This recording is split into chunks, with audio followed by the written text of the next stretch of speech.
Who's banging 7 grand rocks? That's how I roll. Winning. I got one gear, go. Winning. Are you bipolar? I'm bi winner. Win here, win. What's up guys, Chris here and welcome to a new video here today. And today we're going to talk about what Call of Duty Ghosts did wrong. And I'm going to let you guys know right away, it's not all negative because I quite enjoy Call of Duty Ghosts, but it has some major flaws that simply can't be fixed by now.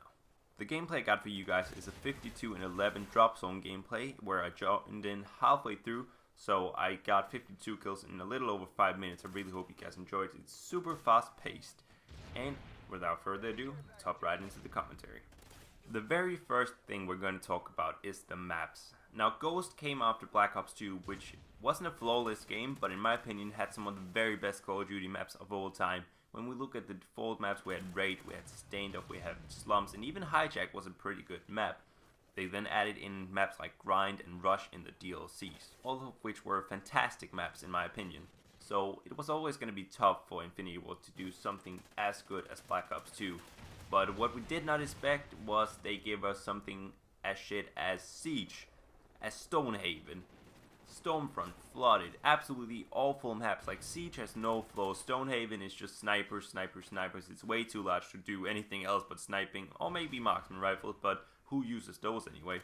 And then we have something like Stormfront and Flooded, which it just doesn't make any sense. Like Stormfront is one big fucking street with 2 buildings at each side where people are gonna be sniping, and Flooded, it's just a mess.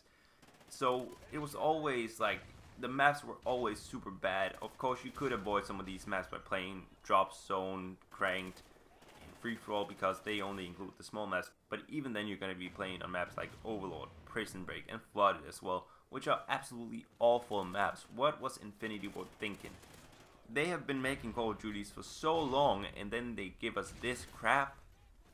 Like, the game is actually pretty solid, but they ruined it with the maps. That was the very first thing that we noticed they did wrong. And it just removed all flow from the game. The only way to avoid these maps at the beginning was playing Free For All and Crank, but people didn't really know by the time because people were still playing their favorite game modes like Domination and Team Deathmatch.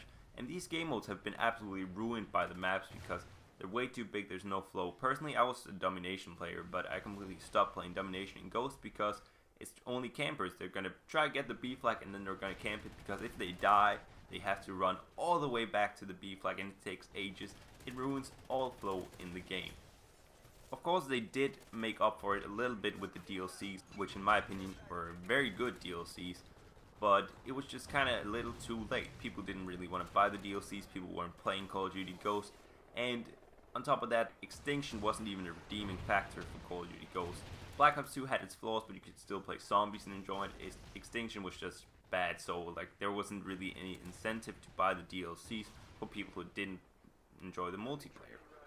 Next up, we have the gun balance. Now, people think that you don't have enough health in Ghost, which is understandable, but it's not the case. The case is that the guns are absolutely horrendously overpowered. Like every single gun can kill in 3 shots.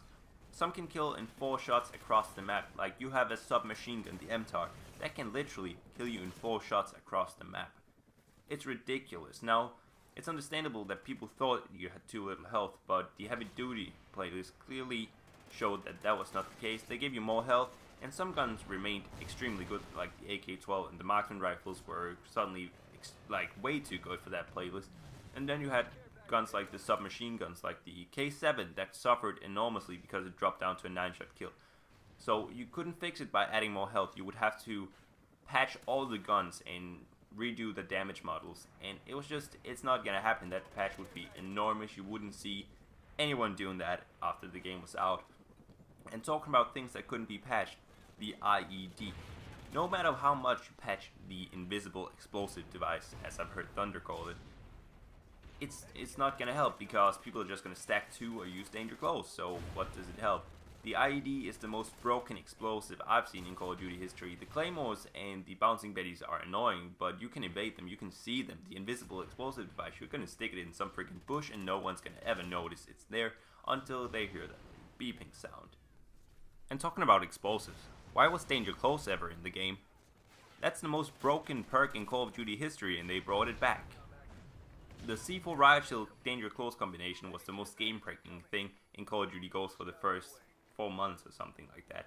And it's still an issue to this day sometimes, even though it's a little bit more balanced now. Also, what's up with the M27 not being patched yet? They have been so busy patching the submachine guns in a game that's dominated by assault rifles and light machine guns. So why take off all the damage multipliers on the submachine guns to the head and so on, when we have a gun like the M27 which can kill you in freaking 2 shots across the map? It's absolutely ridiculous. If you ever do bad, just want to post up, that M27 is the gun for you because you're unstoppable. I literally remember being up against a full team of M27s. I was using an MTAR, and usually that's my go-to gun, and I was doing horribly. Then I picked up an M27 off the ground, and suddenly I went on like a 15 gun streak, and the game just completely turned on its head for me. So I don't get why we've seen all these patches to submachine guns when in reality we've needed patches for the light machine guns. Next up we have the kill streaks, and the assault kill streaks, they suck compared to other games. I mean, they're still okay, but in general, like, the high streaks are bad. The Juggernaut is fucking awful. The Helo Pilot is a bad variant of a chopper gunner. And what's up with the Loki? Who uses the Loki? It's absolutely awful. It's not fun to use. And then we have the low streaks like the God Dog, which is just ridiculously overpowered and has commando ×2, and it can just lunge you and you have no chance to do anything. The support streaks are just bullshit. We have the ballistic vests, and I know they were in Modern Warfare 3, but they were still annoying as hell in Modern Warfare 3. They give you like double health, and it's ridiculous. The amount of times I've died because I've stopped shooting someone that had a ballistic vest because I simply thought they would be dead by now. It's stupid. Then we have the legitimate wall hack, the Oracle, and it's just stupid as hell. The Morse launcher as well, that has a ridiculous blast radius. I patched that thing, but Infinity Ward has done nothing. Even Specialists got nerfed the hell out of it, and it's just, the kill streaks are not worth using. Luckily I play Drop Zone, so I don't notice it that much, because Drop Zone to me is probably one of the only game modes that are enjoyable to play because it's just chaos, it's fast paced and people move around. There's actually tons of more stuff I wanted to talk about, but I'm running out of gameplay here. We're way over the 5-minute gameplay now, so I'm just going to quickly say the spawns are awful, and some of the default game modes like not having search and destroy but adding search and rescue were big mistakes, and definitely also played a part in Call of Duty Ghosts flopping so bad. There's lots of more things that Call of Duty Ghosts and Infinity Ward did wrong, but in the end they were lucky that esports has grown so much over the course of Black Ops 2, because esports completely saved Call of Duty Ghosts.